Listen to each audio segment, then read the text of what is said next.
Hallelujah. അവരുടെ പ്രാർത്ഥന ദൈവം കേട്ടെന്ന് പ്രവാചകൻ ആദ്യത്തെ എലിപുരോഹിതൻ പറഞ്ഞ വാക്ക് തെറ്റിപ്പോയി.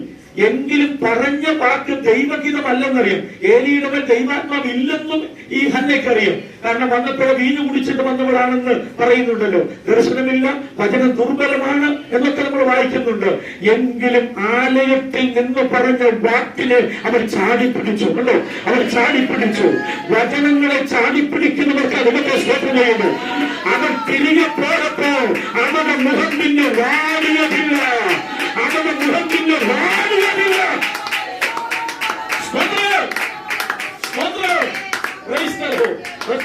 വിധവയാകുന്നവർക്ക് ഭർത്താവ് ജീവനോടിരിക്കുമ്പോൾ അവർക്ക് അവകാശം ഉണ്ടാവും. ഭർത്താവ് മരിച്ചു കഴിഞ്ഞാൽ മക്കളില്ലെങ്കിൽ അവൾ ഭവനപ്രശ്നയായി മാറും. അവർക്ക് അർഹതയില്ല, അവർ സ്ഥാനമാനമില്ലാതെ പുറത്താകും. അതാണ് നൈൻ എന്ന പട്ടണത്തിലെ വിധവയെ അവരുടെ ഭർത്താവ് മരിച്ചുപോയി. ആൺപൈതലായിരുന്ന ഏക ആശ്രയം അവനും മരിച്ചുപോയി. അടക്കം കഴിഞ്ഞിന് വീട്ടിൽ കയറാനൊക്കില്ല. അതാണ് അവരുടെ നിയമം. അടക്കം കഴിഞ്ഞിന് വീട്ടിൽ കയറാനൊക്കില്ല.